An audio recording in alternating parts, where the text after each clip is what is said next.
الرجيم بسم الله الرحمن الرحيم الحمد لله رب العالمين والعاقبة للمتقين والصلاة والسلام على سيدنا محمد وعلى آله وصحبه أجمعين وبعد اللهم علمنا ما ينفعنا وانفعنا بما علمتنا وزدنا علما اللهم فقهنا في الدين يا رب العالمين. أبو البركات النسفي رحمه الله yazgan Metnul Menar namlı usul kitabının şerhisi Mulla Ciyun rahimahullah yazgan şerhisinin biz El Kitabu ismun lin nazmi vel ma'na cemi'an diyen yeri gelip to'xtanıydı. Endi musannif Abul Barakat en-Nesefi rahimahullah ne dedi? Ve huve ismun lin nazmi vel ma'na cemi'a. Hada huve nas. Yani el metin. Metin hada. Yani kitap diyen isim kitap diyen lin nazmi Kur'an-ı Kerim'nin nezminin nazm diyen gep tizik diyen gep tizik. O deyip kalma rivayet etkizgende tizik. Tizikinin ve manisinin cemiyen diyen biliyor olama ismidir. Biliyor olama. Birlikte. İşte onun ismi diyen gep. Hem musannif ya da Mulla degenden keyin endi Eş-Şarih rahimahullah Mulla Ciyun rahimahullah şerh qilib deydi ki musannifning ve huve ismun lin nazmi vel ma'na cemi'an degan bu qavli temhidun li taqsimihi degan yani kitobni taqsim qilishga temhid degan gap tayyorlanishdir. Tayyorlik qilish. Temhid degan gap yani tejhiz. Yani kitobga endi kitobni taqsimlarga bir qancha qismga bo'lishga tayyorlik qilganligidir. Ba'da bayani ta'rifihi degan kitobniki ta'rifini bayon qilib bo'lgandan keyin kitobni ta'rif qilib bo'ldi. Qanday ismini bo'ldi? Kitobni qanday nima deb ta'rif qildi? Al kitabu fal Qur'anul munazzalu ala Rasulillahi sallallahu aleyhi ve sellem vel mektubu fil masahifi el menqulu anhu naqlan mutavatiran bila şübhatin deb. İsmini bo'ldi, çok ismini bo'ldi. İşte buluş gerek. Ta'rif degan çok ismimiz buluş gerek. Mo'yda ta'rif qildi, ta'rif dedi. Endi bu ta'rif bo'lgandan keyin endi taqsim qiladi. Bugungi dars pek muhim. Bugungi dars tushungan odam usulni birini tushunadi. Bugungi dars tushunmagan odam qachon tugatdiki dars, qachon nima ketdiki deb o'tiradi. Taqsimni bilib bo'ldikmi? Dars qilamiz belki bo'ldi degan gap. Bas qolgan narsani ta'rifda ham tushunamiz qolgan narsani. Yani ennel Kur'ana ismun lin nazmi vel ma'na cemiyan. Demekçi ki yani degan demekçi bo'lgani Kur'an-ı Kerim nazminin ve ma'nanın her ikisinin ismidir. La ennehu ismun lin nazmi fakat. Yani nazmning ham ismi emas. Nazm deganning ma'nosi nima? Ma'naning ma'nosi nima deganni satrib musannif o'zi deb berdi. Shu aldırmay şöyle bakın deydi.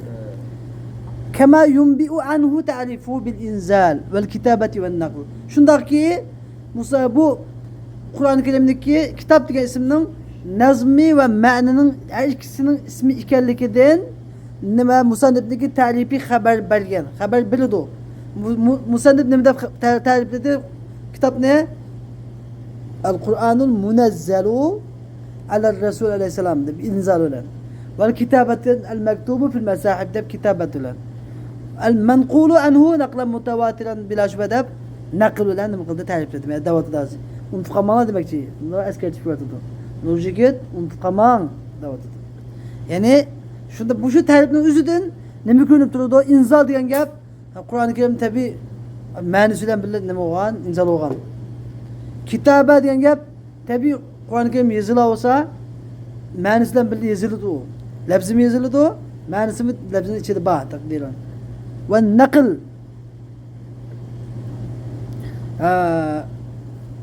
manqullab kelgan degan gap lafzi keladi, kelishda lafzi keladi. Tushda lafz tushdi.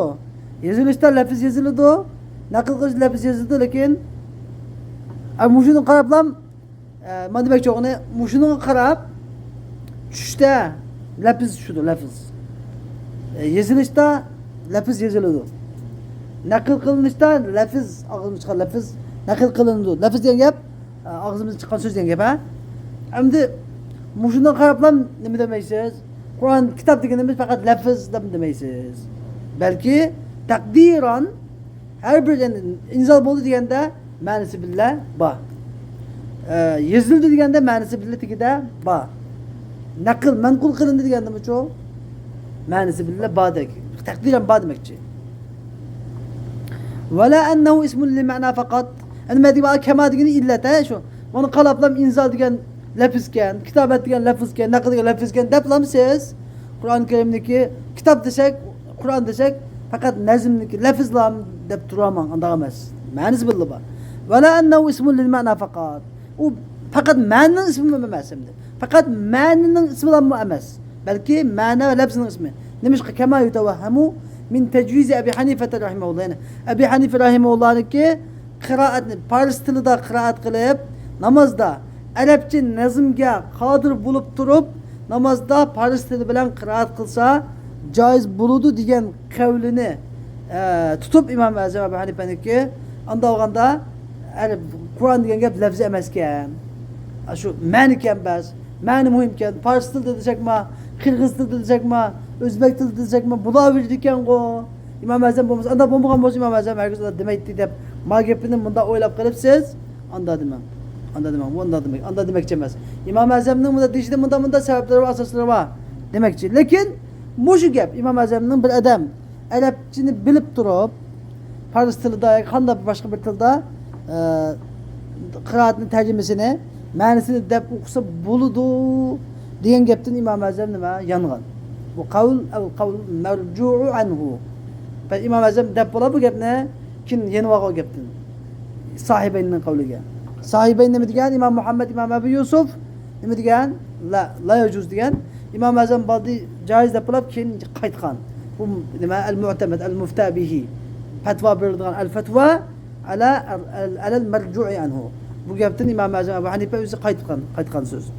Avvalan, uning kenidan endi Imom Azamniki joiz ishning asosi nima edi desa, vajhu tajviz Abi Hanifa radhiyallohu anhu al-qira'ata bil farsiyat fi as-salat deb aytiladi. Asosi tuvandagidek ishlaydi. Bu shu sababdan Imom Azam bunda degan. Lekin sizlar mushu gapni o'ylab qilib, Imom Azamning qavlini tutiblam, Imom Azam bunda degan qaraganda eng muhim bo'lgani nima ekan? Ma'ni ekan, lafzi emas ekan. Lafzi menda to'g'risimi? Ma'nini ishlatib biz qanday til bo'yicha o'qisak bo'ladi? Ingliz tilida o'qisak bo'ladi ekan, Uyg'ur tilida o'qisak bo'ladi ekan, qirg'izcha o'qisak bo'ladi ekan deb o'ylab qolsangiz bo'lmaydi namozda. Demak, cho'qim arabcha lafz bilan o'qilish kerak va ma'na bilan bo'lish kerak. Ma'na va lafz birsi-birsidan ayrilmaydi. Tushunammi? Xo'sh, endi vajhu xo'sh. وجه تجويز أبي حنيفة رحمه الله قراءة بالفارسية في الصلاة، وذلك لأن الأوصاف المذكورة جارية في المعنى تغييرا أو جواز خوش وذلك أم إمام Azam'daki namazda Arap tiliga qodir bo'lib turib, fors tilida qiraat qilsa bo'ladi deb bu joiz qilishning yo'li. Agar arabcha qodir bo'lmasa, shu arabcha deganmagan odam farscha o'qisa bo'lamdi desa, bil ittifoq bo'ladi joiz. Arabcha demaydi, bismillahirrohmanirrohim demaydi odam bo'lsa, u joqda fors tilida yoki uzun tilida o'qisa joiz, bil ittifoq joiz. Ammo arabcha bismillahirrohmanirrohim deydi odam, nima qilish?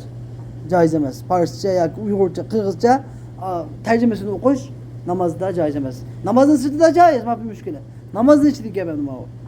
Endi mushuniki nima sababda degan desa, va zalika لأن الأوصاف المذكورة جارية في المعنى تقديرا. Biz yuqorida Qur'oni Karim nima qilingan, ta'rif qilingan mazkur sifatlar, xos sifatlar birinchisi nima? Al-inzal degan sifat. Ikkinchisi al-maktub degan sifat, kitaba. Uchinchisi an-naql, al-manqul degan sifat. Bu sifatlar hammasi jariyatun fil ma'na taqdiran. Taqdiran ma'niga jari bo'luvchidir. Lafzan amaliyotda bu lafzini ko'rsatadi. Lekin taqdiran taqdiran ko'nglimizda buni ma'nisi birga tushgan, ma'nisi birga yozilgan, ma'nisi birga naql qilinib kelgan deymiz. Birinchi sabab, ya'ni ma'nisi taqdiran bo'lganligi uchun birinchi. Ikkinchi, أو جواز الصلاة بالفارسية إنما هو لعذر حكمي. Endi namozni farsda o'qishning joizligi demak u hukmiy, li'uzr hukmi degan hükmü bo'lgan bir o'zini dedi. Ve huve hoş. وهو أن حالة الصلاة حالة Münacati مناجاة مع الله تعالى والنظم العربي معجز والنظم العربي والنظم العربي معجز بليغ فلعله la yakdiru لا aleyhi. يقدر عليه. Endi bu hükmü bo'lgan bu o'zi qaysi desa anna halata sala namozdagi holat degan halatul munajat ma Allah. Allah Taala bilan munojatlashadigan bir holatdir. Va nazmul arabiy arabiy nazm arabcha lafz degan mu'jizun baligh. Degan o'zi bir mo'jiza intan balag'atlik bir lafzdir. Fala'allahu balkim u la yaqdiru alayhi u balag'atlik bu mo'jiza bo'lgan arabcha so'zni joyida ado qilinmay qilishi mumkin. Xo'sh. Söz حالة الصلاة دين başlangıç.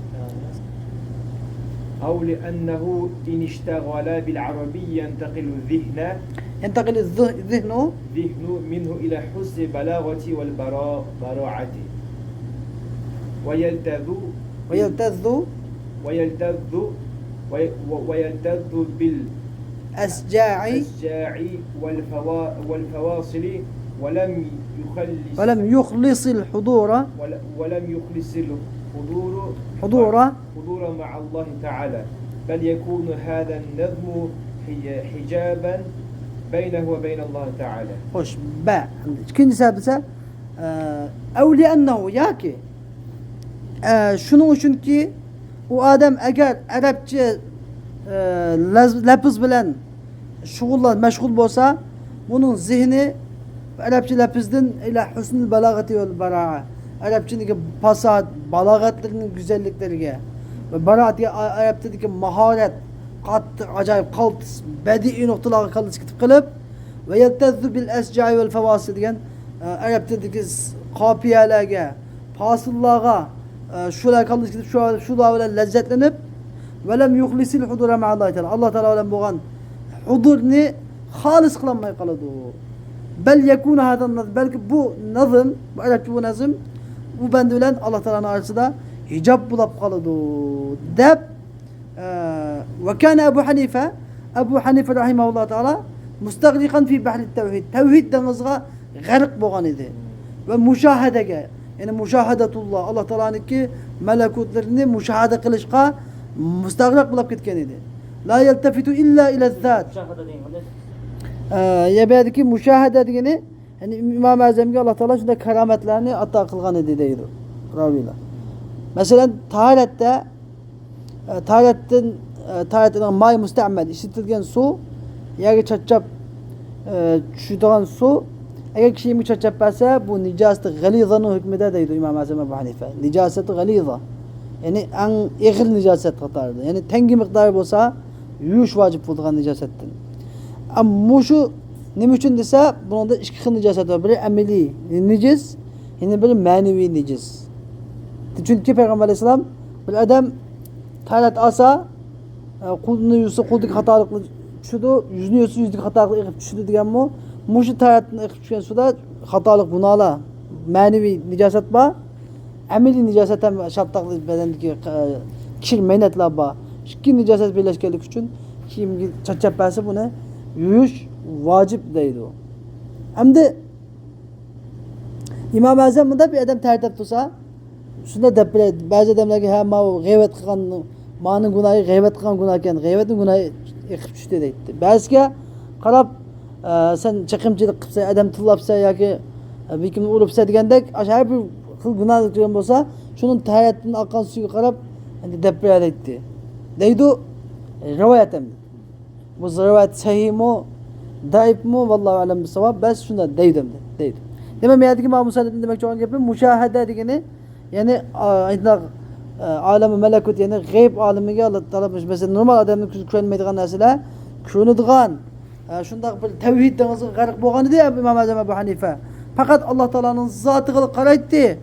Fala ta'na alayhi fi annahu kayfa yujawwizu al-qira'ata bil farisi. Anda olgandan İmam Azam qanda qilib farsli bilan qiraat qilish joiz qiladi deb ta'na qilishga bo'lmaydi.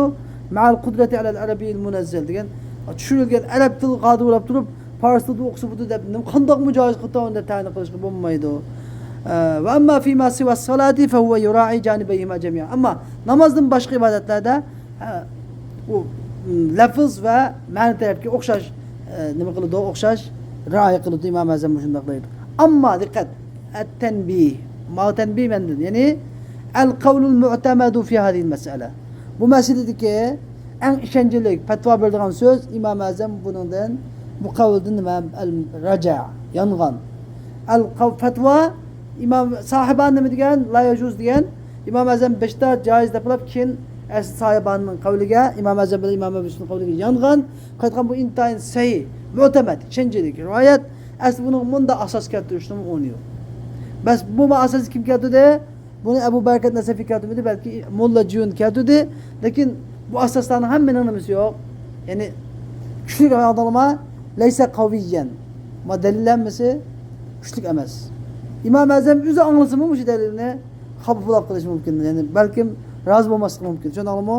Biz al-muhaqqiq bo'laymiz desak, tahqiq bo'lish kerak. Ya'ni bizniki hayajon, hissiyotimizga berilmaslik kerak. Bundan mas'ulda hayajonlanib, hissiyotga berilib deb kelsak bo'lmaydi. Chuqur ilmiy nuqtadan so'zlash kerak, ilmiy nuqtadan. Ilmiy nuqtadan uchuq Imom Azamning bu qavlining yonganlik uchuq bo'lgandan keyin biz nima qilish kerak? Buni ya'ni buni asos tavjih qilib buni bu mavajifdan bunda degan mavajifdan bunda degan deyishning o'rni yo'q. Shundaqmi gapni? Xo'sh. وإنما أطلق النظم مكان اللفظ رعاية للعدد لأن النظم في اللغة جمع اللؤلؤ في السلك في السلك واللفظ هو الرمي وإن كان النظم يطلق في العرف على الشعر أيضا خوش أمد وإنما أطلق النظم مكان اللفظ أمد بأدب سؤال إذا ولد سؤال إنما كان ده bunun cevap itirazı cevap bulur.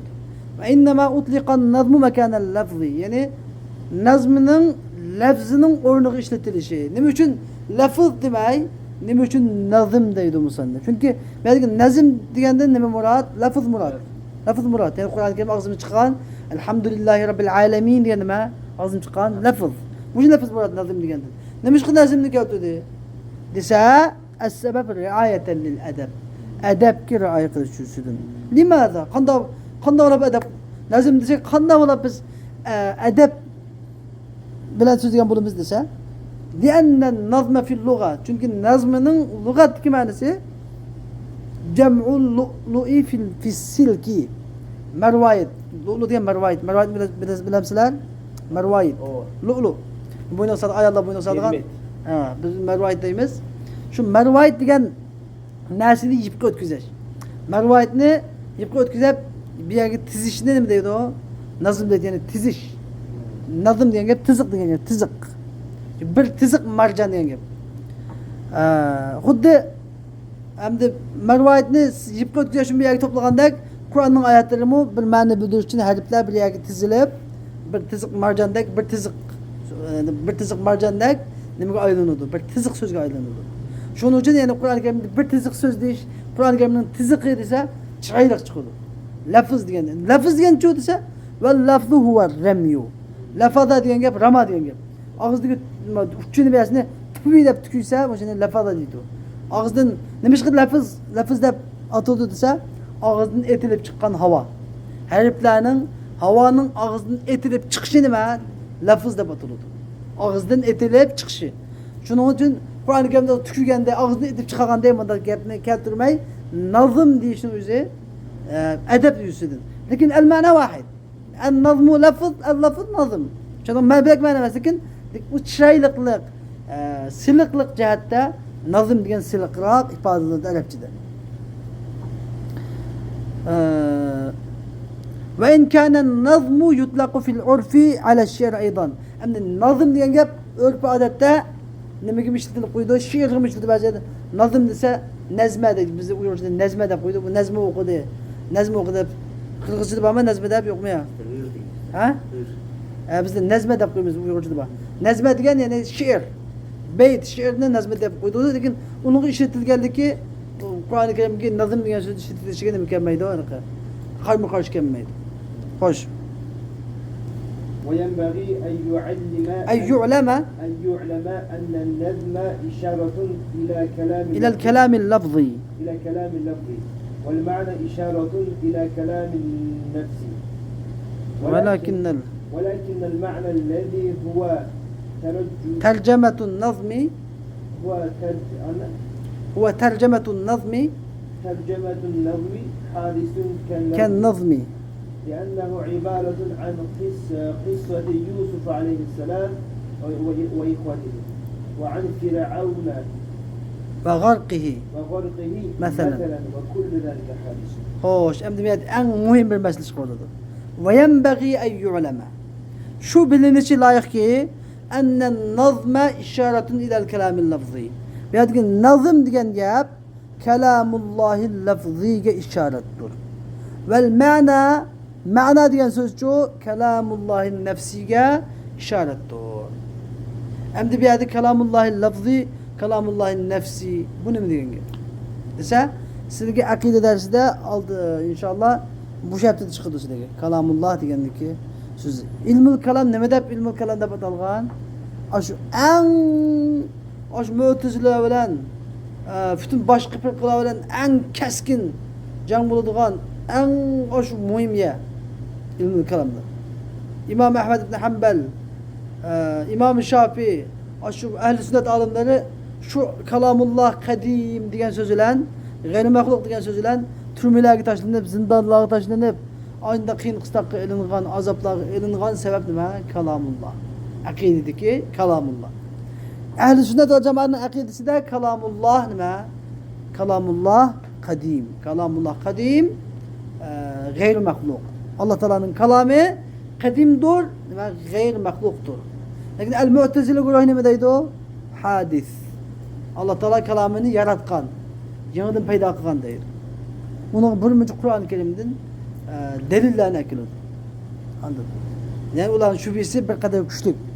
Onun kendinden bunda işte canlı acayip köp. Aynı bu kandı ki biz ehl-i sünnet göz karşında değil. Ehl-i sünnetle kalamullah ve kadim. Lakin anda kalamullah kadim diyen gapten anda Kur'an-ı Kerim'den bilen Kur'an-ı Kerim'e bugün çıkan Kur'an-ı Kerim muşi yıl besilgan yeni Kur'an. Depte, kitap, harip, muşammiz kadim mu? Ha? Dese, demek bunun verdiğin cevap ne dediğin gap? Bu cihetten bizdeki ağzımızdaki lafızı kıp çıkan lafızımız. Kur'an-ı Kerim yazılan kitaplar, Kur'an-ı Kerim yazılan siyah renkler, Kur'an-ı Kerim'deki şu yazılgan ağzımı çıkan gaplar, ben okuvatkan Kur'an diyen şu hemmesi nime? Hadis. Bu hemmesi nime? Bu üstünde batıldı bu? Del de batıldı. Del. Yani dalalet kılıqçı. Köstüdü. Nemini köstüdü o? Kalamullahil kadim. Allah Teala'nın ki kadim boğan kalamını köstüdü. Şunu dalalet kılıdığan hemmesi del, dalalet kılıqçılar. Anda adı kalamullah qaysı dese onu kalamullahın nefsi. Şunu akide ulemaları bu ikisini ayırış için yani bizdeki lafzımızı çıkargan, ağzımızı çıkargan, yazgan, Kur'an'daki dal boğan, Kur'an'ı ayırış bunu medlul qası, medlul kalamullah en nefsi dersi bu. Kalamullahın nefsi. Yani kalamullahın nefsi diyen gap yani Allah Teala'nın özüne sözü. Biz diyen Kur'an çok özünün sözü. Lakin bunu biz dedik. Biz ağzımızda dedik. Bu bizim ağzımızdan yanıdan payda olup çıktı. Onun kendinden Kur'an kitapları yazıldı, hemmesi yanıdan payda oldu, macahattan. Ama bunun aslı cüdüse, asıl boğan ruh, Kur'an'daki aslı mana şu, Allah Teala'nın ki kadimi sözü. Aslı mana, işte biz söylediğimiz lafzının aslı manası, kadimi Allah Teala'nın ki sözüdür. Şunu anlamı? Demek, mesela bunu misal getiriyor için nefsi diyesini koyalım. Mesela köngüldeki söz yani, köngüldeki söz. Mesela bir adam köngüldeki söz kullanamdı. Ve yekulune fi enfusihim levla yu'azzibunallahu bima naqul hasbuhum cehennem de ayette ayet. Ve yekulune fi enfusihim levla yu'azzibunallahu yani bima naqul biz gap ki Allah bizi azaltmagan bolsa köngülde öz köngülde şunda deydi. Demek köngülde mi gap bulur. Köngül gap hesap. Lakin Allah Teala vellahil meselul ala. Demek ki bu ne akide ulemaları bizge ayırıp vermekçi.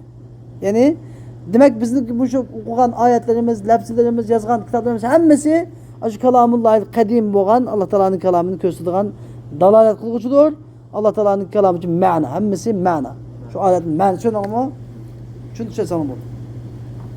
Miyad ve şunu diyen en yu'lemu enne nazme işaretli ila kelamil lafzi. Bu nazım kelamil lafziga işarettir der. Nazım. Vel ma'na şu dese işaretun ila kelamin nefsi. Yani kelamin nefsi Allah Teala'nın kelamullah'ın nefsi işarettir. Demek bir annem gelip çıktı kelamul lafzi nima hadis kelamul nefsi çoğu kadim diyen gelip çıktı. Yoksa kelam lafzi tırnaklar der. ولكن المعنى الذي وأما yeni bir içki mesele çıktı değil mi? Musannif oturup kan mesele mi var? أو تخم مركب mesela. ولكن المعنى الذي هو ترجمة النظم حادث كالنظم. Ama bırakma nazminin tercümesi. Ama bir mani ki olsa nazminin tercümesidir. Hadisun ken nazmi. Xuddi nazmiga o'xshash hadisdir deyapti. Yani nazmini ki mesela innellezine keferu şüphesiz ki kafir bo'lganlar. Ama tercüme mi o'xshash nima? Hadis. Hadis. Demek biz demek çok ne? Ma demek çok ne? Mürekkepleştirdiği kadar emniyette yani tercüme demek. Mani demek çok ne? Tercüme demek demek ya. Yani bir türlü tercüme kılıngan. Tercüme mi ne? Hadis. Mani desek da Arapça hadisken Uygurca Kırgızca tercüme kılıngan Kur'an kadimken de tertipçensek bu muydu? Kırgızca tercüme kılınsa mı? Hadis. Arapça kılınsa mı? Hadis lafzı. Ama manisi çok. Medlul boğan. Şu lafzılar köstüdüğün medlul boğan Allah Teala'nın kelamullah'ın nefsi çok kadim. Şundan ama biz de ağzımız demiş ki bu gem diş ki ihtiyaç gap kaldı. Aslında bunu demesek bu gap aslında bu. Ay çok mesela bu gap. Kelamullah gayri mahluk. Kadim diyecek halı sakaydı. Bas nemeler mu'tezileler hadis yaptı vakalık şun. Onun kendinden kerramıyla yani Vahhabilerin ki başkalısı kerramıyla nemeler yaptı vakan. Hatta ki nime Hanbeli mezhebindeki bir müteessipleri hatta Kur'an yazılgan kitap defter varaklı mı kadim defter vakan. Kur'an yazılgan kitap defter varaklı mı kadim emmese defter vakanlık için an ehl-i sünnet oturuğa çıkıp bunu bunda gap. Yani bizdeki ağzımız çıkan harfler, lafzlar, yazılgan hatlar, yazılgan kağıt varaklar hemmesi nime mahluk. Ama muşlar köstüdüğün mani çoğu. Muşlar bizge ifadelep berdiğin mani çoğu. Bu gayri mahluk. İfadelep berdiğin mani gayri mahluk. Lakin bazı lafız hemmesi mahluk. Lakin bunu tercüme çoğu. Başka tilları tercüme kılgan tercüme çoğu. Hadis. O kudu lafızga okşaydı. Nemiş hazır liyennehu çünkü o ibaretin an kısseti Yusuf. Çünkü o Yusuf Aleyhisselam'ın kıssesinden, Yusuf Aleyhisselam'ın kardeşinin kıssesinden, Fir'un ve Fir'un'daki garıqlap ketişi mesela. Bu da sözlerden ibaret. Bu hemmesi kullu hadis boğan iş. Manda demekçi. Ama bu anda diye yerden Kur'an'ın içindeki bazı sözler hadis, bazı sözler kadim diye çıkamdı dese yok. Bu sözler hemmesi Allah Teala'nın kelamı. Allah Teala ilmi ezeli bilen Yusuf Aleyhisselam'daki bunda bulduğanlığını, Yusuf Aleyhisselam'ın kardeşlerinin Yusuf Aleyhisselam'ın kuduq taşıydıqanlığını, Yusuf Aleyhisselam zindanı taşınıp çıkıp keyin üzü Mısır'a yine aziz bulduğanlığını, Mısır azizi bulduğanlığını. Öndeki ayında Musa Aleyhisselam'ın zulmü kılıp ahirde deryaga galip bulduğanlığını Allah Teala üzerine ilmi ezeli bilen bildi. İlmi ezeliyesi bilen bildi. Lehul Mahfuz'da ilmi ezeli yazılgan şunda yazılgan. Lakin bu vakaliklerin üzü nime? Hadis. Emniyette bu vakalikler hadis. Lakin Allah Teala'nın ki vakalikleri süzüp bergen kıssası süzücü kadim. Kadim de Allah Teala bildi. Allah Teala'nın ilmi de ilgili kinlik yok.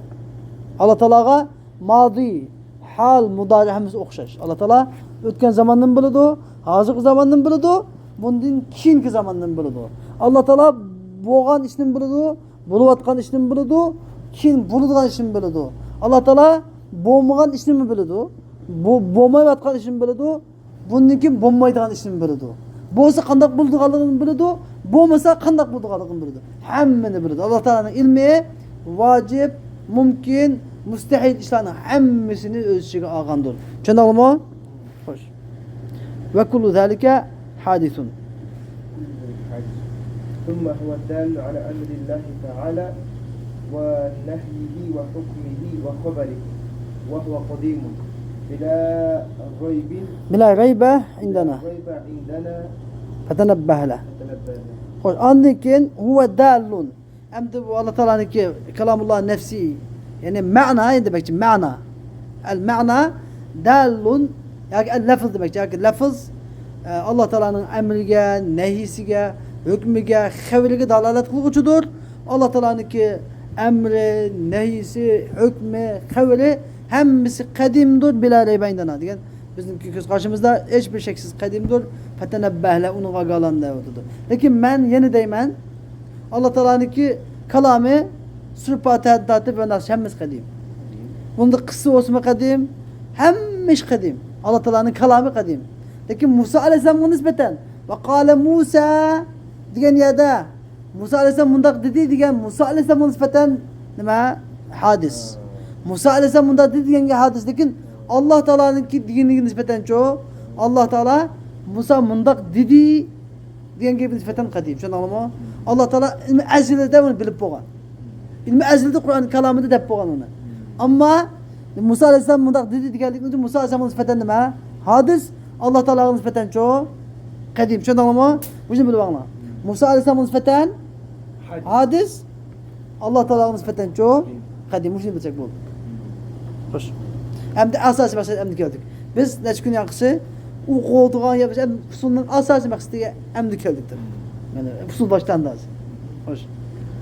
إنما تعرف أحكام الشرعي بمعرفة أقسامها تقسيمات النظم والمعنى وإنما تعرف أحكام الشرعي بمعرفة أقسامهما شروع في تقسيمته أي إنما تعرف أحكام الشرعي من الحلال والحرام بمعرفة تقسيمات النظم والمعنى. Hoş. Hamdi musannif Ebu Barakat An-Nasafi rahimehullah dedi ki bil metinde ve innema tu'rafu ahkamuş şer'i bi ma'rifeti aksamihima. Şeriat ahkamları bu şu nazım bilen mananın kısımlarını tunuş bilen ne kılıdı? Tunuludu. Biliş bilen bilinudu. Nazım bilen mananınki kısımlarını bilmegen adam şeriat hükümlerini bilemeydi. Ondan dikin taksimatun nazmi vel ma'na dikin nazm bilen ma'nani taksim qilish. Nazm bilen ma'nanın taksimleri deydi. Ve innema tu'rafu ahkamuş şer'i bi ma'rifeti aksamihima dedi musannif eş-şarih. Bunu Molla Cüni rahimahullah bu kavliniki bu sözüneki şerhisi dedi ki şuru'un fi taksimati. Musannif dedi ki ve innema tu'rafu ahkamuş şer'i bi ma'rifeti aksamihima diyen bu sözü yani nazm bilen ma'nini taksim qilishga shuru qilishdir. Ya'ni demakchi bo'lgani innama tu'rafu ahkamush shar'i minal halal vel haram. Yani halal haramdan ibaret şeriat hükümleri Kur'an-ı Kerim'in nazmi ve ma'nisinin taksimlerini biliş bilen boludu. Biliş bilen bilinudu deydi. Hoş. فالأقسام بمعنى التقسيمات لأنها هنا تقسيمة متعددة وتحت كل تقسيم أقسام لا أن الكل أقسام متباينة بنفسها بل تجتمع أقسام تقسيم مع أقسام تقسيم آخر. خوش. Hamdi musannif rahimahullah'ın sözü tefsir kılıp Eş-Şarih rahimahullah dedi ki biyadiki fel aksamu bi ma'na taksimat. Musannif dedi ki kavdi ki şeriatın hükümleri lafz bilen ma'nanın aksamlarını biliş bilen bilinudu dedi. Biyadiki aksam degen taksim ma'nası bilendir deydi. Hamdi sizge sual kiliş gerek. Tayyip mel farku beynel aksami ve taksim? Diye sual kiliş gerek. Bu sizge ilmi mantıkta çıkıyor inşallah.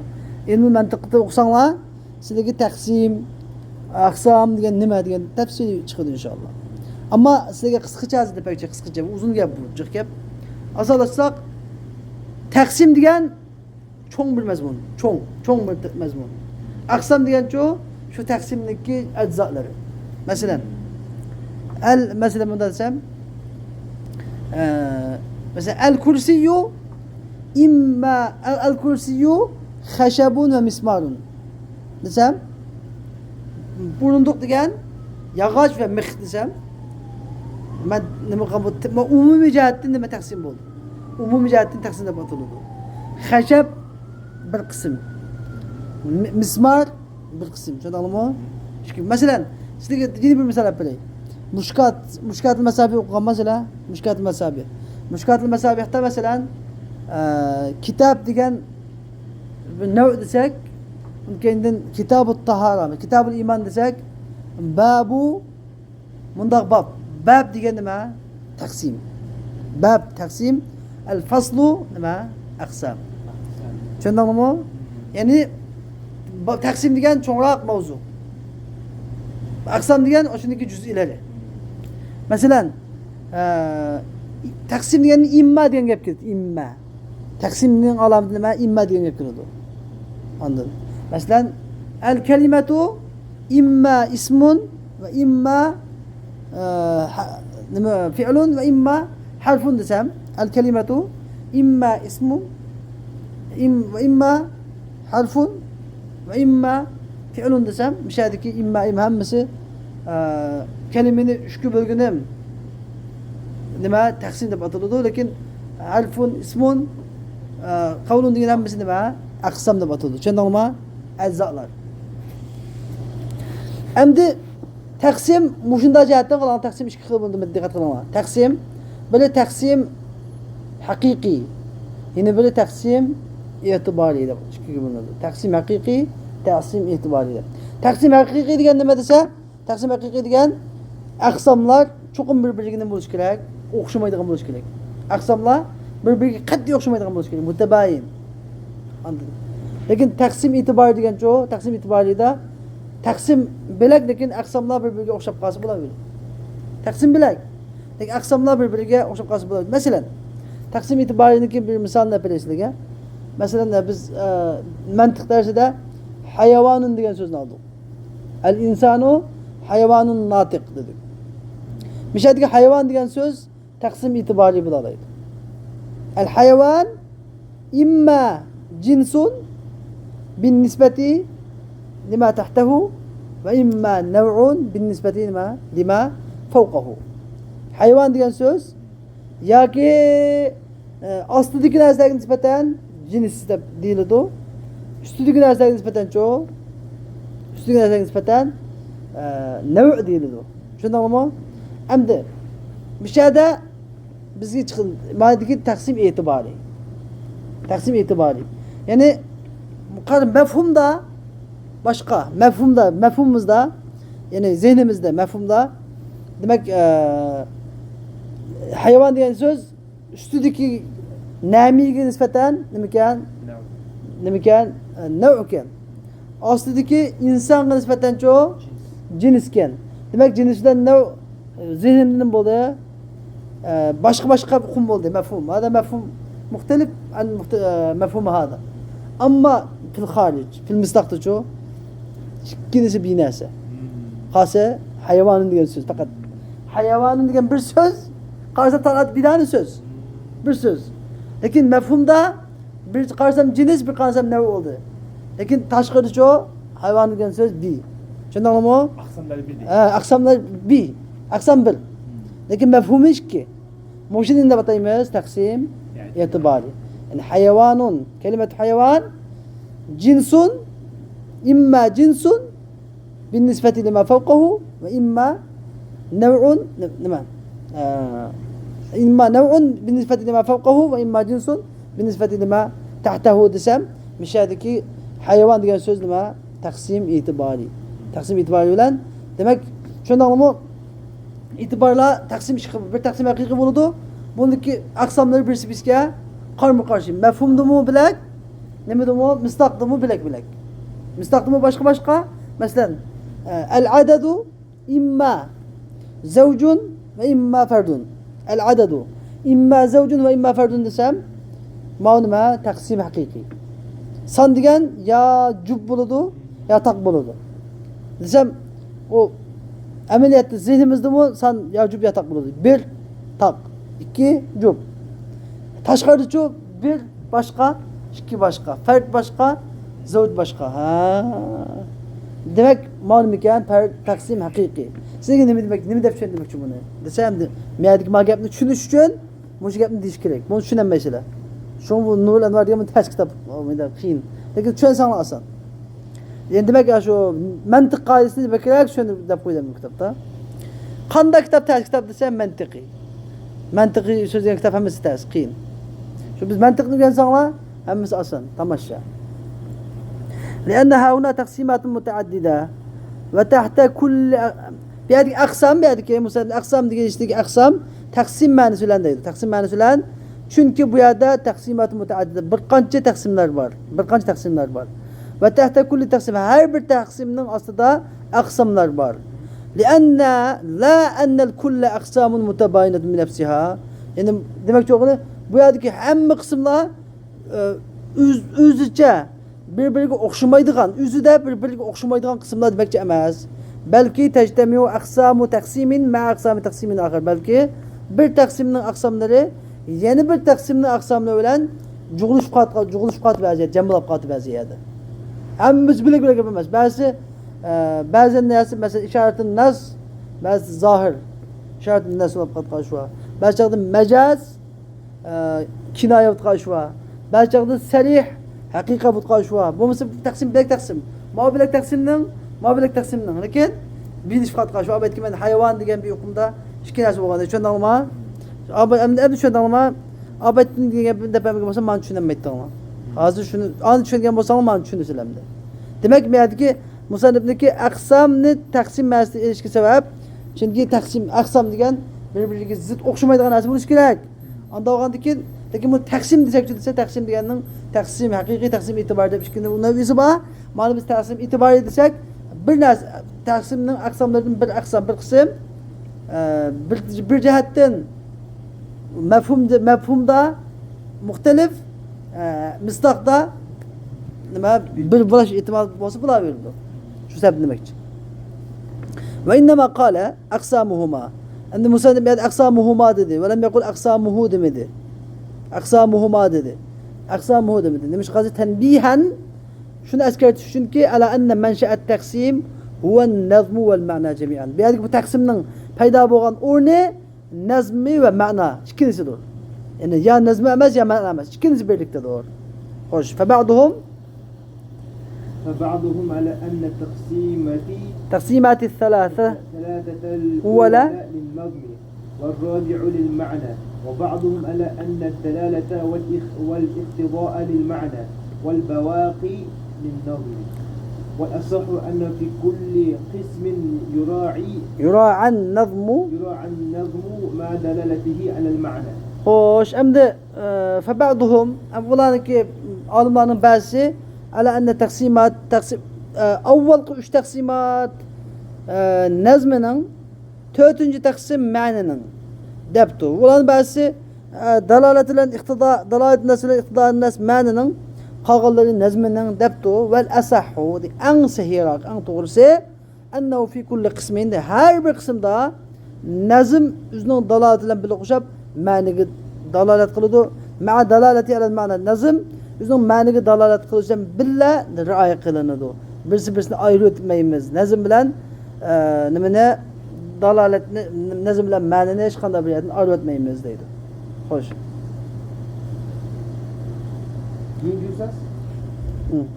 وذلك أربعة الأول في وجوه النظم صيغة ولغة. Şimdi Musannif rahimehullah Abdul dedi ki ve zalike arba'atun. El-evvelu fi vucuhin nazmi sigaten ve lugatan. Abul Barakat Nesefi rahimehullah dedi ki mana bu taksim dört taksimdir dedi. Taksim dört taksimdir. Birincisi fi vucuhin nazmi sigaten ve lugatan. Birincisi vucuhun nazm. Siga ve lugat cihatten. Siga ve lugat cihatten bo'lgan vucuhun nazm. Birinci taksim. Bayanul aksami icmalen ve zalike arba'atun. Endi men sizlarga oldin ola bir sizlarga ijmoliy deb bilay taqsimotlarni. Bu taqsim 20 qism. Onun 20 kısmını yeni bir küpeşsek 80 kısmı var. 80 var. Hem de birincisi vucuhun nazım. Vucuhun nazımda 4 kısım var. Vucuhun nazım. Bir nima el-khas vel-am vel-müşterek vel-muavvel. Vucuhun nazım. Hatniki lafzniki yolları hakkında. Lafız yani buludu, khas buludu. Lafız ya am buludu. Lafız ya ki müşterek buludu ya ki muavvel buludu. Hem de ikincisi şu. Mesela birisi vucuhun nazım buldu. Yine böyle vucuhul beyan. Vucuhu el beyan. Vucuhul beyan degen lafızın çıkıdığan mana cihatte. Lafızın çıkıdığan mana cihattin tötkü bölünüdü. Vucuhul beyan degen taksim. Bunun içindekiler nima? Aksam. Şunu anlamı? Vucuhul beyan. Vucuhul beyan kası el mecaz, el hakika vel mecaz, el sarih vel kinaya. El hakika vel mecaz, el sarih vel kinaya. Ma o nima? Vucuhul beyan da batılıdır. Yani lafızın çıkıdığan mana cihatte tötkü bölünüdü. Onun kendinden vucuhu el istidlal. Vucuhu bile nima? Vucuhul isti'mal. Biri vucuhul isti'mal. Biri şu tötkü bölünüdü bu. Biri vucuhun nazım, vucuhul beyan, vucuhul isti'mal, vucuhu istidlal. Şöyle mi? 4 tane. Birincisi vucuhun nazım diye kastediyoruz. Am, khas am, müşterek muavvel dedik. Vucuhu onundaki ne kadar vucuhul beyan kılıyordu. Mencaat. Vucuhul beyan sizge almıştap kaptım. Vucuhul beyan degen nima mecaz hakika emas, vucuhul beyan çıkıdığan mana zahir, nas, muhkem, muteşabih. Bunun mukabil tötvayına bu ikisi bir taksimin içinde 8 var. Bir taksimin içinde 8 var. Bunun karşısı hafi, muşkel deydi galiba, mucmel, muteşabih. Nima? Zahir, nas, mufasser, muhkem, hafi, muşkel, mucmel, muteşabih. Ma'un vucuhul beyan da batılıdı. Vucuhul beyan da batılıdı. Onun kendinden vucuhul isti'mal. Hem de şu lafzlarını işitiş. Şu birincisi lafzlarını çıktıran bayan. Lafzlarını çıktıran bayan aşkarlık cihatte tötke, mehfilik cihatte tötke geldi. Hem de şu lafzdan çıkan sözlerini işitiş. Şu lafzını mavudi ala ve fi gayri mavudi ala deb asli koyulgan narsa, asli koyulmagan narsa işitiş cihatten tötke bulunudu. Bir nima? Mecaz, hakika vel mecaz ve sarih vel kinaya deb tötke bulunudu. Ma vucuhu el isti'mal. Vucuhul isti'mal. Bes vucuhul beyan. Hem de ahirdeki vucuhul istidlal. Vucuhul istidlal şu ise aşu delil tutuşam. Delil. Ne bilen aşu çıkan man bilen aşu bayandın ya ki aşu zahir, nas, müfessir muhkemlerden ya ki hakikat mecazülden çıkan bolsa, kinaya sayılan çıkan bolsa şular arkalık yıkıp delil tutuş. Nima? İbaretun nas, dalaletun nas, işaretun nas, iktidaun nas deb tötkü bölündü. Şuna kança oldu camiye? 20 oldu mu? Kança oldu? 4'e bölündü, bir bölündü. Bu taksim bolsa 5. taksim. O 5. taksim qaysi desanglar? Nima? Ma'rifatul kull. Ma'rifatul kull degan taksim. Yani birincisi mevadi'aha. Yukarıdaki tötdeki uğurlarını biliş. Yani ma'khaz, ma'khazul iştiqaq, masdar. Bunu qaysi? Yani xas desek nimadan ilingan mesela? Xas desek xususdan ilingan, xusus degan masdardan chiqqan. Deb ma'khaz iştiqaqni bilish, manbasini bilish. Uningki tertiplerini bilish. Onun ahkamlarını bilish. Xo'sh. Ve zalike erba'atun. Emdi beyanul aksami icmalen diyen bu kısımlarındaki icmalisi, umumisi demek 4'tür. Yani yukarı zikir kılınan kısımlar fîmâ kabl bundan burun zikir kılınan ve huve taksimatu erba'atu taksimat. Bu 4 taksimdir. Ve tahta kullu taksim her taksimın aslında aksamın adil diyen bir münçe kısımlar vardır. Aksamlar vardır. Kema seyati pat ardıkılıdır. Ve zalike manı şu illi enel bahse fihi çünkü bunun da bahse yapılış İmma en yekûne anil ma'na. İmma diyen gep ne bildir vallahi taksime. İmma diyen gep kadma ha taksim gelir şunu. İmma en yekûne anil ma'na. Bu Allah Teala'nın kelamı Kur'an-ı Kerim'de bahs yapılış İmma en yekuna anil ma'na. Ya nima haqida bo'ladi? Ma'na haqida bo'ladi. Ve huve et-taksimur rabi'. Man imma en yekuna anil ma'na. Ya ma'na to'g'riliq bahs aparadi. Ve huve et-taksimur rabi'. O 4. taksim. Yani ma'na to'g'riliq apag'ini istidlal, vujuhul istidlal. Qasa yani ibaratun nas, işaretun nas, dalalatun nas, iqtidaun nas. 4. taksim. Ev anil lafzi. Yaki lafziden nima aparadi? Yaki lafz to'g'riliq bahs aparadi. Endi bu lafz fa imma bihasabi istimal. Endi lafz to'g'riliq bahs apag'ini nima qiladi? Fa imma bihasabi istimalihi. Ya lafzini ishitish e'tibori bilan nima aparadi? Bahs aparadi. Buni nima deb ataladi? Bu vujuhul istimal deb ataladi. Vujuhul istimal. Ve huve et-taksim el-thalith. Bu 3. taksim. Yani nima dedik onu 3. taksim qilamiz? Nima dedik? İsmini bormi? Vujuhul istimal, el-majaz vel el-haqiqatu vel majaz vel salih vel kinaya dedik. Vujuhul istimal deb ataladi. Ev bihasabi dalalatihi. Yoki shu lafzining dalolat e'tibori bilan bo'ladi. Lafzi dalolat qilish ma'niga oshkora dalolat qilish yoki maxfiy dalolat qilish. Yani vujuhul bayon deymiz buni. Vujuhul bayon dedik qolsa el-zohiru el-zohiru vel-nassu vel-mufassar vel-muhkam vel-khafiy vel-mushkil vel-mujmal vel-mutashabih dedik ma bihasabi dalalatihi yani bayon, vujuhul bayon deb atadik. Fa in utubira fiha agar bu dalalat e'tibori bilan bo'lganda zuhur e'tibor qata qilinsa fiha zuhur vel xafa degan oshkorlik maxfiylik qata qilinsa fa huwa thani. O 2. taqsimdir. Yani vujuhul bayon degan 2. taqsimdir. Va illa agar unda zuhur xafa lafzidan zuhur xafa e'tibor ilinmasa 1. taqsim bo'lsa xos, am, mushtarak, muavval degandir. Tushundingmi? Çünkü bunu tushunish uchun cho'qim men taqsimni ba'zida kallig'i tuzib olsak men tushunmadim, uni tushunolmaydi. Al-awwal birincisi fi vujuhin nazmi sighatan va lughatan degan vujuhun nazm sig'a va lug'at jihatdagi nazmning yo'llari haqida. Yani anna at-taqsim al-awwal birinchi taqsim fi turuqin nazmi min haythu as-sighatu va lughatu degan sig'a va lug'at jihatdan bo'lgan nazmning yo'llari haqida, nazmning. Ve turuq ameliyat bir tefsir kıldı izahlaydı. Turuq diyen ne madem? Turuq diyen hiyel enva ve asnaf. Turuq diyenimiz enva, nevler ve sınıflar. Siga diyen cüzde siga diyen heyet, şekil. Siga diyen sözünü şekli mesela darabe bir heyet. Yadribu yeni bir heyet. Zalibun yeni bir heyet. Ma ismi heyet. Ve luga diyenimiz ve inkâne. Luga diyen ve inkâne yeşmelul maddete vel heyete kileyhima. Luga diyen söz umumi söz asli. Madde ve hey'ane her ikisini ölçüge asımı lakin ulide biha huna el madde. Bu yerde madde irade kılındı. Muhammesi ilmin mentıkının istilahi. Madde diyen mastar. Mastar sana asıl. Lakin lazım ilmin mentık istilahi da mastar ne deydi o? Madde deydi. Ne deydi o? Müştakkat ne deydi o? Hey'e deydi. Müştakkat deydi. Zarabe yadribu özgürlüğün 12 müştakkat olmuş. Kalk bunu hey'e deydi.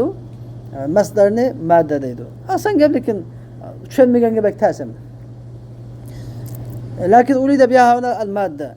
Nima uchun lil muqabala, ya'ni muqabil taqsim qilib bo'ldik-ku. Birisi-birisiga qarama-qarshi uchun siga va lug'atan degan sighatan degan hay'a, lug'atan deganicha madde degan bo'ladi. Siga degan gap asliq hay'a degan gapdan siga degan gapni asliq tushunamiz biz. Hozir musan sharh qilib texmi nima qilib turibdi hozir? Asollashtirmay, qiyinlashtirib qolib turibdi hozir. Asli siga degan gap emas, tushunamiz uni. Siga tushungan siga deganni hay'a desicha qolib turibdi.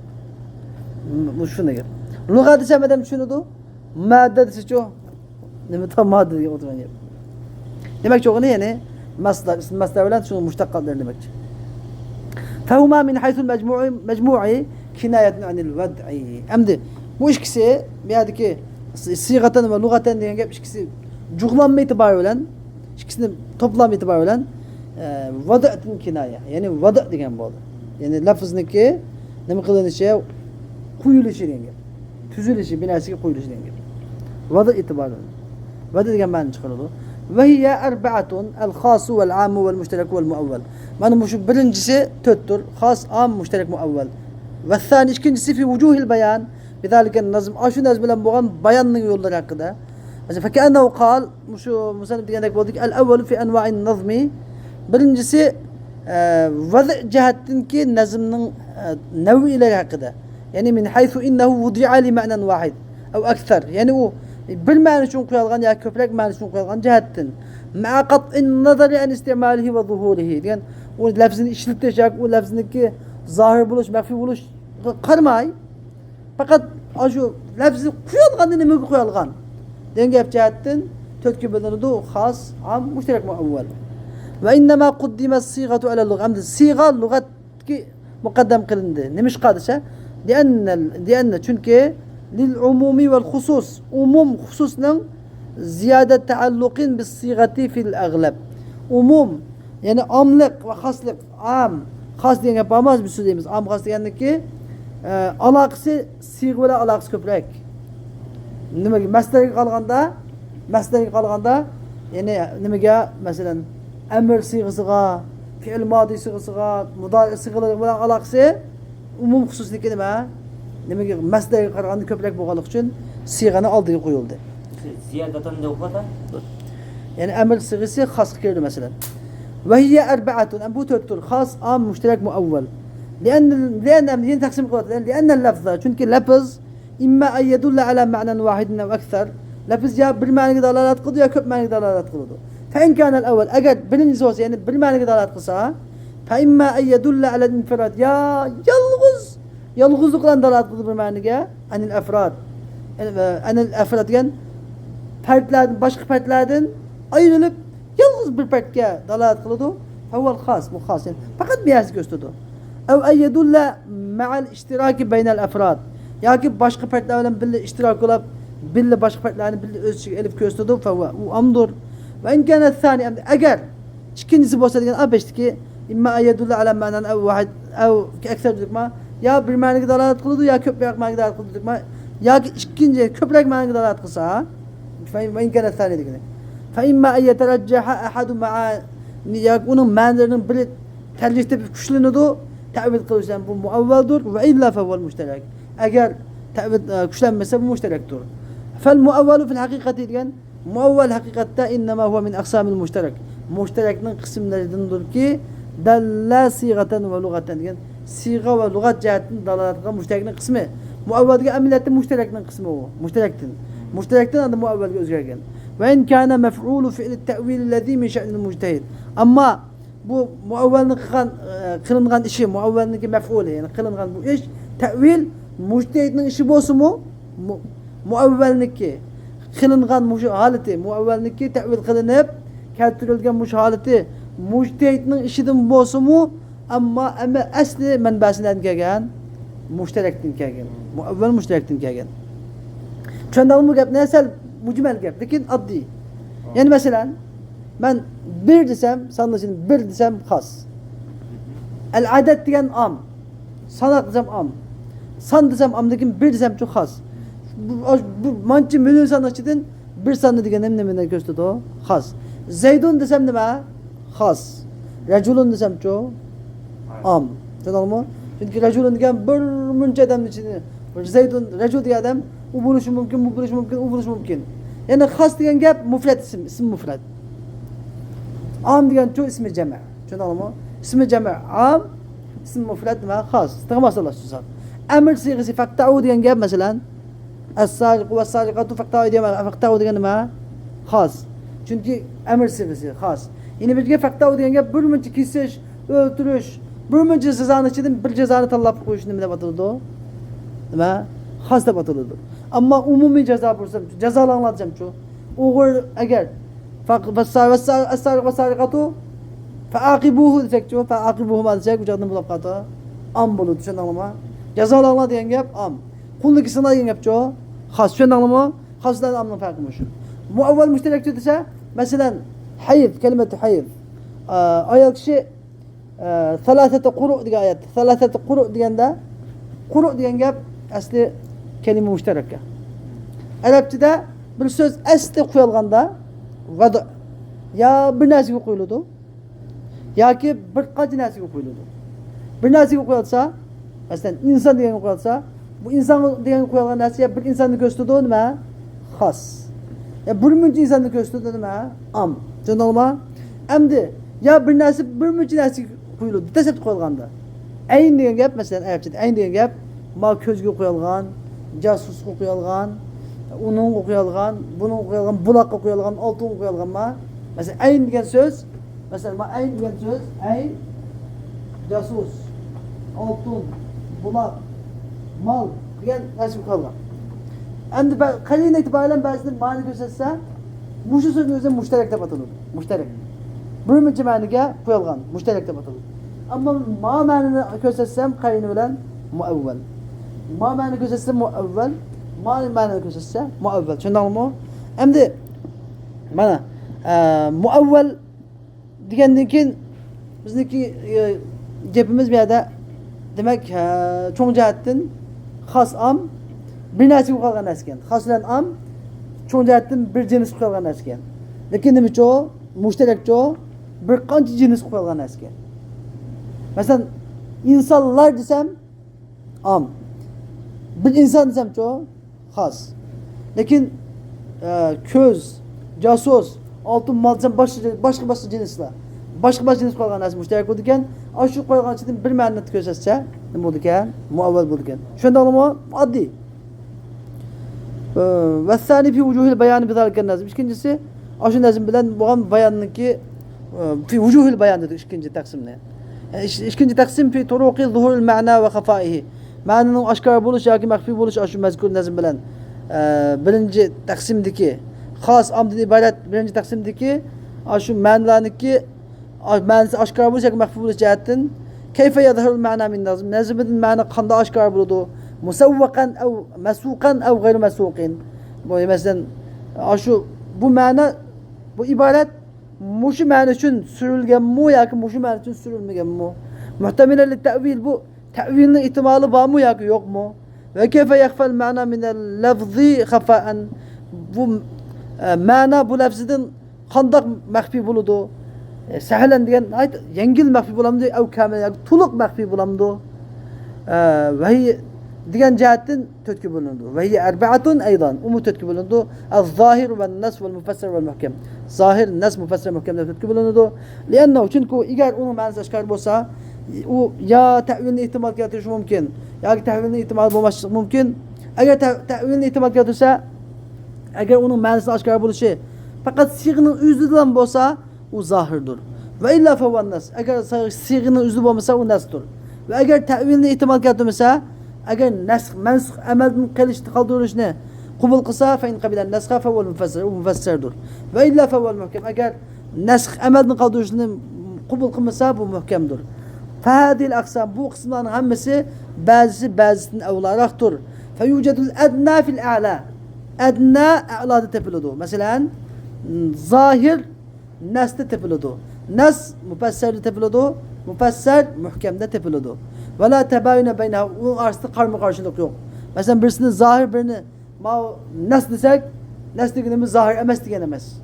Yani zahir bula poğandaki nas buludu. Zahir bula poğandaki nas buludu. Nas bula poğandaki mufassir buludu. Mufassir bula poğandaki muhkem buludu. Ve inneme tebayünü bihasebil itibar. Bir adik okşaması bak itibar öyle. Mesela mefhumumuzdaki itibar öyle. Ameliyat ne demek o? Haricde binase. Haricde binase itibarımız bu için bu nas zahir de bayılımız. بخلاف الخاص مع العام والمشترك ما خاصنا عام بلن بوغان خاصنا مشترك بلن بوغان خاصنا خلاف بلن فإنها متقابلة من نفسها خاص عام بلن مشترك لا خاص لا öz altın متقابلين قرم قرشه مستقل قرم قرشه فلهذا مشترك لم يذكر المقابلة في التقسيم الأول birinci تقسيم ده مقابل ذكر قمده وذكر في الثاني فقط كن إسلام ذكر قلده فقال ولهذه الأربعة تقابلها. Bu dörtünün yine bunun karşılıklı dörtü var. Lihadil aksam bu dört kısımның yine aşkarlıkta karşılıklı dört kısım var. Mehfilikte karşılıklı. Bu dört aşkarlar dört mehfi. Fekema enne fil evveli ba'duha evla min ba'din fi zuhur. Xuddi birincisi de ba'si aşkar buluştu ba'sini evlarak boğandak, alirak boğandak. Fekezalike fil mukabil. Karşılıklı mehfi buluştu ba'sini evla mehfi buluştu. Feyucedul edna fil a'la. Yani adna a'lada tepiludi. Yani Hafi muşkel de tepiladu, muşkel mucmel de tepiladu, mucmel muteşabih de tepiladu. Ve hiyel hafiyyu vel muşkelu vel mucmelu vel muteşabih. لأنه إن خفي معناه çünkü onun manası mekfi olup kalsa فإما أن يكون خفاء لعارض غير الصيغة. Onun mekfiliki siğinin üzü de emez. Başka bir taşkı bir amılının ciddedin buluşu mümkün. Fehuvel hafi. O olsa hafidir. Evli nefsi siğaya ki bu mekfilik şu siğinin üzü de buluşu mümkün. Eğer onu teammül kıp tiki yetiş mümkün olsa bu müşkel buludu. Eğer onu teammül kıp tiki yetiş mümkün olmasa فإن كان البيان مرجوا. Eğer bunun bayanı mercuven mütekellim tarafından bayanı ümit kılınıcı olsa mucmel buludu. Ve illa fehuvel muteşabih. Eğer mütekellim tarafından bu dünyada bununki mercu bayanı mercu olmasa muteşabih buludu. Ve hâdet taksimu bu taksim vakit taksim ve dördüncü taksim yeteallaku bil kelam. Kalamı alakadar. Kema enne taksimil evvel birinci taksim ve thalithe üçüncü taksim yeteallaku bil kelime. Bu kelimeye alakadar. Kema huve zahir. Yani demek çok ne? Taksim-ı Rabi, dördüncü taksim kası vücuhu el-istidlal ve keda ve vücuhul bayan diye ma taksim yeteallık bil kelam devamlık cümle sözeydi. İki cümle bil cümle bil isim bil fiil degende cümle buludu. Cümle hakkında alakadar. Cümleyle alakadar. Ama birinci taksim has am diyorlar. Bu mufrad söz kelime hakkında sözeydi. Taksimul evvel ve thalisi üçüncüsü çoğulsa üçüncüsü ne dedik? Üçüncüsü mecaz. Hakikat gelemesi söz kelime cümleden alakalı emez. Ve thalithu fi vucuhi istimalin zalike nazm. Üçüncüsü aşın nazmini işirtiş olarak hakkında vucuhul istimal. Et-taksim ise üçüncü taksim fi turuqi istimal zalike nazmil mezkur sabiqan. İlgili mezkur bakan aşın nazmini işirtişinin yolları hakkında. Min ennehu istumila fi ma'nahu mevdu ile ev gayri. Yani eğer bu lafız aslı kuyalgan ma'nı işitildi mi ya ki gayri işitildi mi? Esed diyen söz mesela. Esed diyen söz aslı kuyalgan bir hayvan deydiğin hayvan işitildi mi? Ya ki insanın şucak işitildi mi? Anladın? Şu vakti söz değil. Ev istumila ma'a inkişaf ma'nahu ev istitar. Hem de bu şu esed diyen söz aslı ma'nı işitildi ya ki reculun şucak diyen ma'nı işitişte uçuk sarih oldu mu ya ki kinayeden yapık oldu mu? Şunda sözdeydi. Ve hiye erbaatun aydan. Bu hem dört buludu. Hakika ve mecaz ve sarih ve kinayadır. Liannehu in istumila fi ma'nahu el mevdu'la. Çünkü eğer üzük aslı koyulgan ma'nı işitilsin de batılıdı. Hakikaten batılıdı. Ya ki fi gayril mevdu'la. Aslı onu koyulmagan. Lakin kin bir karinenin ciddedin. Aslı ki irade kılamayı mesela. Ra'aytu eseden yermi desem yermi diyen kayının ciddedim ben esedini asli manasını kılamayman ve hamle kılamayman. Esed diye o katalamdı o katanmaydı. O diyen insan atıdı demek ha raculun şuca kendep. Asli manasını toskan bir kayının ciddedim. Boğan mudavakasını mecaz buludu. Sümme kullum minhum andaki her bir mecaz hakikatin eğer onun manası nait uçuk açılsa sarih buludu, manası yapıp olsa kinaya buludu. فالسريح والكناية سريح بلن كناية حقيقة ومجاز بلن cem nifkatı. Ve liza kâle Fahrulislam. Fahrulislam Bezdevi Rahimullah dedi ki üçüncü kısım fi vucuhi istimal zaliken nazım aşu nazım işitiş olurdu ki ve celiyanuhu fi babil bayan. Bayanın babında ondaki cari buluşu diyen babda birisi bir kirip getirdi diyen söz diyenidi. Fecealel hakikate vel mecaza an hakikatle mecazını racian ile istimal. İstimalga kaytırdı. Ve sarih ve kinayani racian ile cereyan kaydıdı. Ve ceale sahibi tevdih yani Sadur Şair Rahimullah dedi ki kullen mine sarih ve kinaya kısmen minel hakikat vel mecaz. Sarih bilen kinayanın her birini hakikatle mecazının kısmı kılıvetti. Şunun kıtığa ki yüzüvetti. Ve rabiyatın dördüncüsü fi ma'rifeti vucuhil vukufi alel murad. Yani muradqa vakıf buluşunun yollarını tunuş hakkında. Bunun dedik biz vucuhu el istidlal dedik. Şuna ama yani ay at-taksim rabi dördüncü taksim fi ma'rifeti turuqi vukufil mujtehidi ala murad nazm. Mujtehidinin nazmının muradı vakıf buluşunun yollarını biliş hakkında. Ve huve o eğer zahirde olsa fi zahiri min sıfat mujtehid. Mujtehidin sıfatlarından lakinnehu yuavvalu ila halil ma'na. Bırak o ma'nanın halıga tevil kılınırdı. Ve bi vasıtatihi ila lafzi onun vasıtasıyla lafziga. Ve liza qila şunun için diyordu ki inne hâdet taksim lil ma'na dunel lafız. Bu taksim ma'na üçündür. Lafzı emes değildi. Çünkü bunu fakat lam ma'nul lam bilişimiz bunu. Lafzla işimiz yok deydi. Ve hiye erba'atun eyden. Bu taksim hem töttür. Birinci istidlalu bi ibaretin nes. İbaretin nes bilen delil tutuş. İşaretin nes bilen delil tutuş. Dalaletun nes bilen delil tutuş. İhtizar nes bilen delil tutuş. Bunu vücuhul istidlalda böldük. Li'ennel müstedille çünkü delil tutkucu in istedelle bin nazmi eğer nazm bilen delil tutsa fe in kana mesukan eğer bu nazm aşu mani için işitilgen aşu mani için eğitilgen bolsa ibaretin nesdep atılır. Ve illa eğer mani için eğitilmay o mani için eğitilmegen bolsa işaretin nesdep atılır. Mesela ben tahfizge geldim. Ben tahfizge hukukulu geldim. Hukukulu kelgen jarayanda yolda Abdülkerim Hacim'ini görüp kaldım. Tahfizde ben ustazlık hukukulu geldim. Lakin yolda Abdülkerim Hacim'ini görüp kaldım. Neyse tahfizge kelgenim nima ibaretin nas. Yolda görüp kalan Abdülkerim Hacim çoğu işaretin nas. Benim maksadım bunu köydüm. Lakin uba köydüm ama benim maksadım nima? Ya asasi maksadım tahfiz. Lakin Abdülkerim Hacim'ini köydüm çoğu nima? İşaretin nas. Ve illem yestedille bin nazmi bel bil ma'na. Eğer nazmülen delil tutmuşsa belki ma'nülen delil tutsa fe in kana mefhumen minhu. Eğer onun düşünülgen bolsa bi hasebil lugha. Lugat itibariyle düşünülgen bolsa bu dalaletin nasdır ve illa eğer davamsa fe in tavaqqafat aleyhi sihatun nazmi şer'an. Eğer onunla nazmning to'g'riliqi qarshi bo'lib qolsa shariat jihatdan yoki aql jihatdan fe huve iqtidaun nas. Bu iqtidaun nas deb atiladi. Ve illem yetavaqqaf aleyhi fe huve min al istidlalat al fasid. Eğer onun şer'an yoki aqlan qarashlik bo'lmasa bu istidlal fasidni qatoriga kiradi. Buni hukmi hammasi inshaalloh pat ardi kiradi. Va ba'da ma'rifati hadil aqsam. Mushu aqsamlarni bilib bo'lgandan keyin qismun xamis 5-chi qism bor yashmalul kul hammani o'z ichiga oladigan. Buni nima dedik biz? Nima dedik? Vujuhu ma'rifatul kul dedikmi? Bu hammasi o'z ichiga oladigan.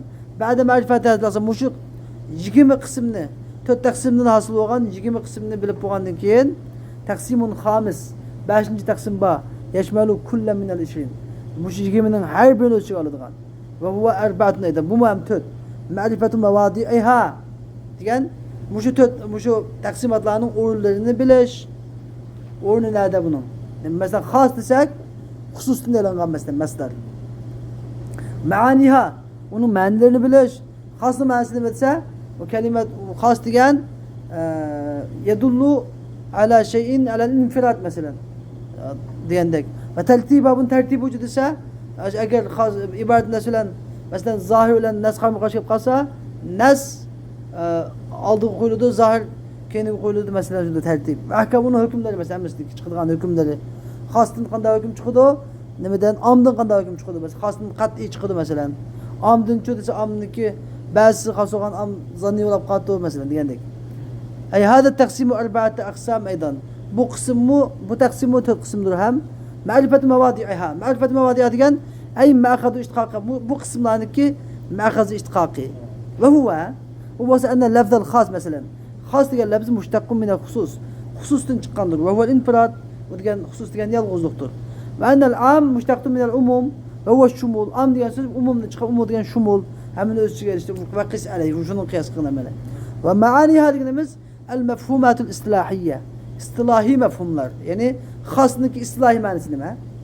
Ma huvel khassu fil istilah dese ve huve ve hiye ennel khassa fil istilah lafzun vudi'a li ma'nan ma'lumin alel infirad. Ma hu istilah manası mana? Vel am şu dese huve men tazama cem'an minel musemmayat diyen oldu. Tertibi adımız ve tertibi bunun tertibi diyemiz enne ma'rifete enne ayyaha yuqaddam inde ta'aruz. Tertibi adımız eğer şu açıda karma karşı kapağında kaysını aldığı koyumuz. Mesela idâ ta'arıdan nasu ve zahir mesela. Nas bilen zahir karma karşı kapağısa nas zahirinin aldığı koyuludu bu tertip dediğimiz şu. Ve ahkamuha bunun hükümleri dediğimiz yani eyyuha kat'i, kays kat'i ve eyyuha zanni, kays zanni ve eyyuha vacibu tevakkuf. Kaysı da tevakkuf vacip buludu. Mesela khas kat'idir ve evvel amul maksus zannidir ve müteşabih vacibu tevakkuf. Müteşabih de toktap duruş vaciptir.